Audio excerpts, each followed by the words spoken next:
firearms weapons fire semi-automatically. Some fire automatically. And some can fire both ways.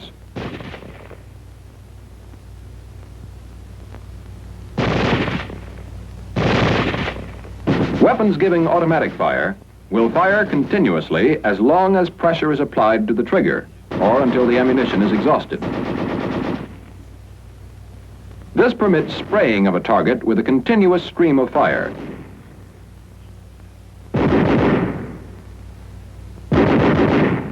Weapons designed to give semi-automatic fire deliver only a single shot each time the trigger is squeezed. Thus, each round can be individually aimed. These various types of fire require different firing mechanisms from those used on manually operated weapons.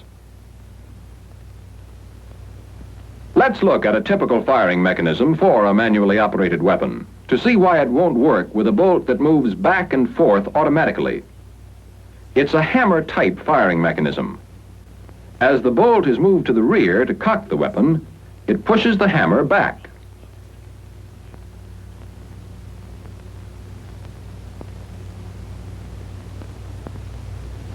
Squeezing the trigger releases the hammer to fire the round. The bolt is moved back by the force of the explosion and is immediately closed by the return spring. Right here is the difficulty. The bolt opens and closes before there is time to release the trigger.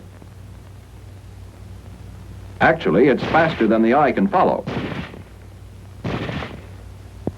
As a result of this rapid movement, the sear is still held down by the trigger when the bolt is closed. Since there's nothing to catch the hammer, it follows the bolt forward, but it doesn't have enough force to fire the next round, and firing stops.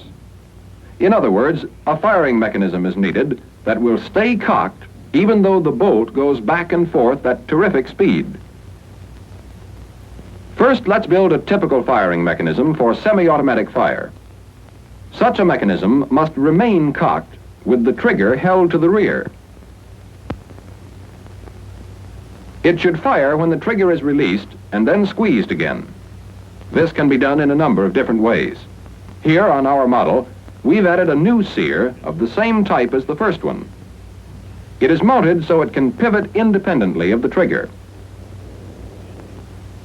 Now, we'll mount a spring under the new sear to hold it up where it can catch the hammer.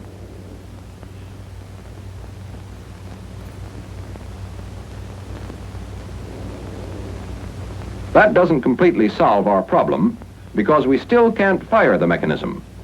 We must be able to depress the new sear by squeezing the trigger.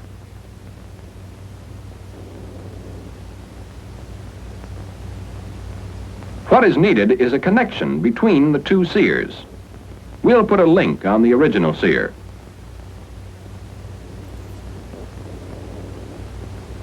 It pivots freely on a pin, but to keep it from pivoting too far, we'll put a stop lug on the original sear.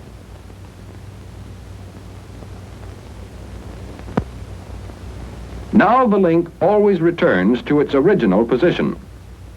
The link is long enough to reach to the new sear, and to make contact with it, we'll put on another small lug. Now watch what happens. The hammer is held cocked by the new sear. When the trigger is squeezed, the link moves the new sear down, releasing the hammer. A fraction of a second later, the link slips off of the lug, and the new sear pops up to catch the hammer again. Let's see it again. The sears come down together, releasing the hammer. The new sear snaps up and catches the hammer, even though the trigger is still held back. To fire the next round, we must release the trigger. The link hits the lug on the new sear and pivots. After it passes the lug, it drops back into its original position, and the firing mechanism is ready to fire the next round. We now have a semi-automatic firing mechanism. Each time we fire, the bolt moves back and forth before the trigger can be released. But the new sear is up waiting to catch the hammer. Then we can fire the next round by releasing the trigger and squeezing it again.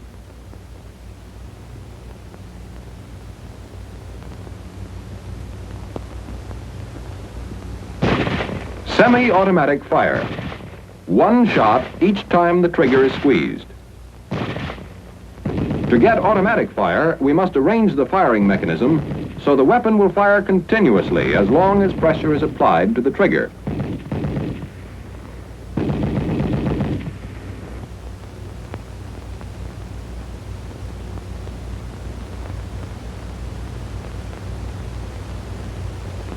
We've seen how in semi-automatic fire, the hammer is caught by the new sear and held until the trigger is released and then squeezed again.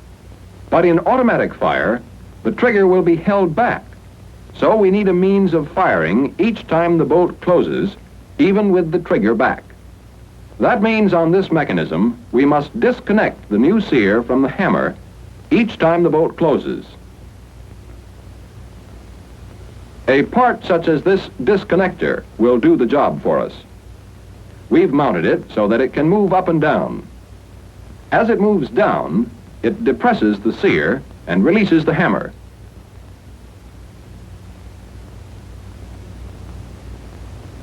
To move the disconnector each time the bolt closes, we'll put a lug on the bottom of the bolt. Now, as the bolt closes, the lug cams the disconnector, pushes the new sear down, and the hammer is released to fire the round. The bolt moves back and the lug clears the disconnector. The disconnector moves up and the new sear is in position to catch the hammer, even with the original sear held down by the trigger.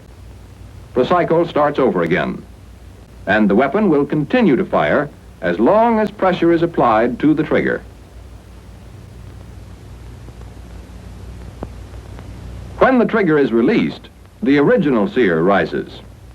Now, when the bolt disconnects the new sear, the original sear is up in position to catch the hammer and stop the firing. The hammer is held back, cocked, and automatic fire can be resumed merely by squeezing the trigger again.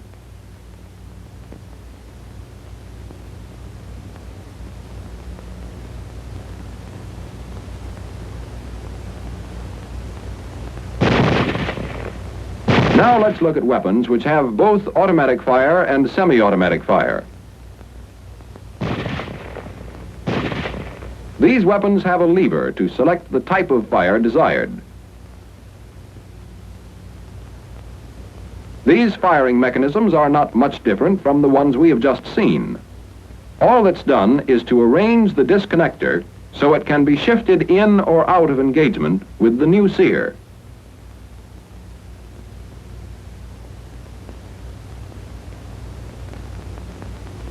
With the disconnector out of engagement, the firing mechanism will give semi-automatic fire. One shot each time the trigger is squeezed.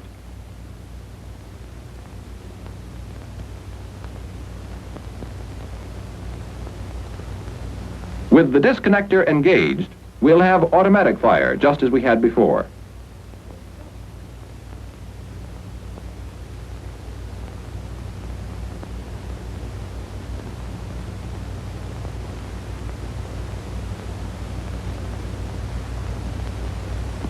That covers the basic principles for both semi-automatic and automatic fire.